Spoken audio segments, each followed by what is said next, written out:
大家好，歡迎返嚟娛樂時事睇。如果你係第一次睇我哋嘅影片，記得撳埋下面嘅訂閱掣，咁就唔會錯過之後嘅精彩內容啦。各位觀眾，如果話上集邵佩斯嘅故事係勵志溫馨，咁今集呢一單嘢絕對係一出充滿住背叛、家庭矛盾同金錢糾葛嘅豪門。哦，唔係，係慘門倫理大悲劇。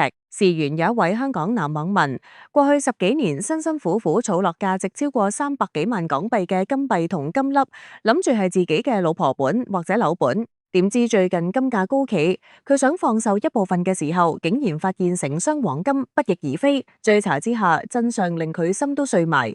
偷走佢畢生積蓄嘅，竟然係自己嘅親生母親。而動機就係要賣咗啲金，幫佢細佬俾買樓首期。成件事由屋企激烈吵鬧，到老豆攞刀趕個仔出門口，再到網絡公審，最後竟然有個出人意表嘅結局。究竟親情可唔可以凌駕於私有財產之上？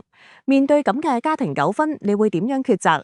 一齊嚟睇呢一場因金而起嘅風暴。第一幕，15年心血，一夕之間化為烏有。故事嘅主角係一位好有毅力同理財觀念嘅男士。佢自畢業後就開始一個好紮實嘅儲蓄計劃，每月定期購入金幣。隨住工作收入增加，近年更加碼買半兩裝嘅金粒，就咁樣風雨不改，持續咗大概15年。呢啲黃金就好似佢嘅固體存款，一直安安穩穩咁存放喺屋企嘅夾萬裏邊。按而家金價破頂，報道指每安士高見$5600。今計呢一批黃金總值高達大約350萬港元，可以話係佢努力工作嘅結晶，亦係對未來生活，例如買樓嘅一份重要保障。直到上個禮拜見金價咁好，事主心思想放售一部分套現。當佢滿心歡喜返屋企打開夾萬嗰一刻，簡直係晴天霹靂。夾萬裏邊空空如也，唔單止金幣、金粒全部唔見咗，連當年買金嘅單據都冇埋，係失竊定係佢嘅心即刻沉咗落去？第二幕殘酷真相，母親為幫細佬買樓私自變賣。經過一番追問，一個令事主完全無法接受嘅真相浮出水面。偷走佢300幾萬黃金嘅唔係外賊，正正就係佢嘅親生母親。母親承認趁最近金價高企，已經將所有黃金拎去變賣套現，而賣金所得嘅巨款用途係乜嘢呢？就係用嚟幫事主嘅弟弟細佬支付買樓嘅首期。母親嘅解釋係細佬就快結婚，一定要有樓。而對於大仔即事主嘅損失，母親嘅回應竟然係你再儲過咯。呢一句說話對於一個儲咗15年心血嘅人嚟講，可以話係致命一擊。事主感到極度不公同憤怒，質問我自己都未買樓，點解要幫細佬買樓？呢一個問題問出咗成件事嘅核心矛盾。第三幕家庭撕裂，父親攞刀趕仔出門。黃金被擅自變賣已經夠傷心，但係隨後嘅家庭衝突先至係將事主推向絕望深淵。當事主因為呢件事同家人發生激烈爭執嘅時候，佢父親嘅反應更加係戲劇化到令人心寒。根據事主描述，父親情緒非常激動，突然衝入廚房攞咗把刀出嚟，要求個仔即刻離開，以後唔好返嚟。父親更怒斥事主冇諗過為咗錢喺度大吵大鬧，完全唔為細佬做少少嘢。呢個畫面大家可以想象有幾震撼，自己嘅財產被至親侵吞，唔單止得不到道歉同補償，反而被當成自私、唔顧兄弟情嘅罪人，甚至被父親用武力驅逐。事主最終心碎地收拾行李，離開呢一個已經變得陌生嘅家，暫住酒店。佢喺網上悲痛咁寫道：我好心痛，我自己都想買層樓，個心好似空咗咁。第四幕網絡公審與弟弟嘅討論輪，走投無路又極度委屈嘅事主，選擇喺社交平台 Threads 上公開事件，尋求公眾嘅意見同支持。某程度上亦都係一種網絡公審。佢上載咗同弟弟嘅 WhatsApp 對話截圖，事主明確向細佬表示自己從來冇允許你哋變賣，據為己有，並發出最後通牒。如果3日內唔歸還款項，就會報警，同埋揾東張西望等媒體介入。咁點知細佬嘅回應更加激化矛盾。細佬用英文回覆話 ：We can discuss. I need this money for marriage. 我哋可以討論一下，我需要呢一筆錢結婚，聲稱可以支付利息。叫阿哥冷靜。細佬更加要求事主刪除網上貼文，話爸媽知道會激親，並承諾本週內會歸還至少1/3金額。面對討論2個字，事主嘅反駁一針見血。啲金係我討論乜嘢？佢慨嘆好陌生呢個細佬，並反問一個好哲學嘅問題：係咪屋企人有錢嘅瓜葛就會變成咁？呢一場對話完全體現咗兩兄弟對財產權理解嘅根本差異。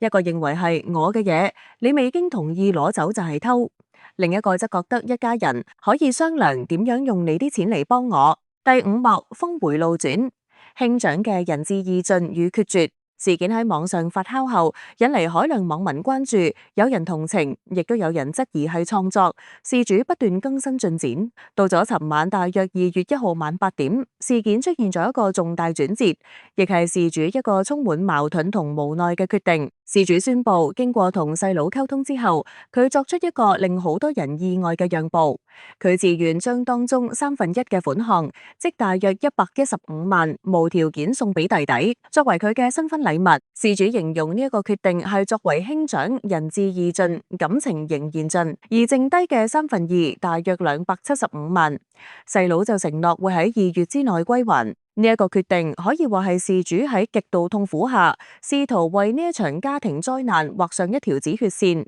佢用金錢去買斷，或者話試圖挽回一部分已經破碎嘅親情。但係同時，佢亦都作出一個非常決絕嘅個人決定，唔會出席弟弟嘅婚禮，以免尷尬，並且計劃喺2月內搬離原生家庭，暫時唔再同家人同住。佢嘅心情係一種盡咗道義，但關係已死嘅蒼涼。第6幕情與法嘅終極困局，點解唔報警？好多網民會問，咁大金額明顯係盜竊，點解唔直接報警？事主自己都有解釋，主要原因有2個：顧及父母健康同埋自身性格。佢坦言暫時唔打算採取法律行動，呢一個選擇正正係無數香港乃至華人家庭面對類似糾紛時嘅終極困局。一邊係清清楚楚嘅法律同財產權報警，好大機會可以追討損失，讓侵權者受到法律制裁；另一邊係剪不斷理還亂嘅親情倫理，一旦告上法庭，就等於同父母兄弟徹底決裂，父母可能承受唔住壓力同名譽掃地，家庭從此瓦解。好多人包括事主，最終都係選擇咗啞忍、妥協、私下解決，即使自己承受巨大損失同委屈，因為喺佢哋心中，個家唔散嘅重量，有時比幾百萬更重。呢一種困局冇絕對嘅對錯，只有當事人自己先知道點樣嘅痛楚更難承受。第7幕與系列主題嘅深層連結，家庭規則嘅崩壞。回顧我哋呢個系列，探討過公共交通規則、安全帶法例、官場問責規則、廉政規則、圍標亂象、專業倫理規則。今日呢一單家庭黃金失竊案，觸及嘅係另一套更原始、更根深蒂固嘅規則，家庭內部嘅倫理規則與財產界限。傳統華人家庭有時會有一種模糊嘅家庭共同體觀念，認為一家人嘅嘢可以不分彼此，父母有權支配子女嘅財產，尤其當子女同住時，資源應該向更急需嘅成員，如結婚買樓嘅弟弟傾齊。呢一種觀念同現代社會強調嘅個人財產權、自主權同知情同意係直接衝突嘅。今次事件正正係呢2種規則體系嘅大碰撞。事主父母同細路行嘅係傳統家庭共享規則，覺得攞大仔啲金幫細佬，雖然手法不妥，但出發點係為咗個家，幫細佬成家。而事主本人行嘅係現代個人權利規則，認為我嘅勞動所得神聖不可侵犯，點用應該由我話事。當一套規則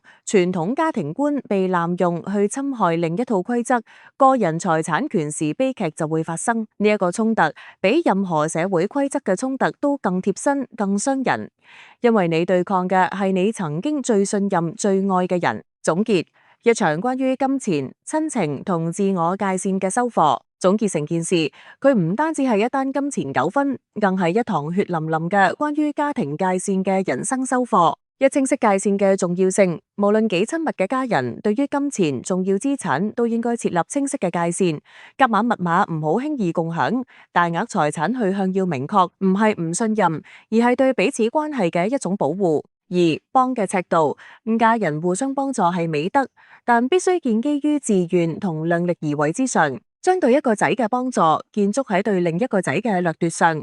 呢種幫助本身已經扭曲，只會製造更大嘅不公同仇恨。三、傳統同現代嘅平衡，孝順同顧家唔應該等於無條件服從同犧牲自我。新時代嘅家庭關係應該係互相尊重，有商有量，每個成員嘅獨立人格同合法權益都得到保障。事主最後選擇仁至義盡地送出一部分錢，然後搬走，保持距離，其實係一種劃清界線、自我保護嘅無奈之舉。佢用115萬買一個問心無愧，同時亦都正式向嗰個不分你我嘅舊家庭模式告別。雖然好痛，但係可能係佢重建自我、開始新生活嘅唯一方法。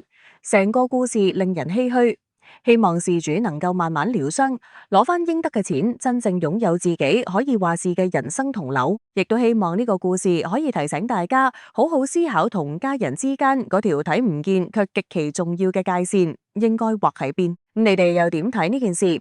覺得事主應唔應該讓步？換係你會點做？留言話我知，記得俾個 like 同訂閱娛樂時事睇頻道，咁就唔會錯過我之後嘅精彩影片。多謝大家收睇，下次再見，拜拜。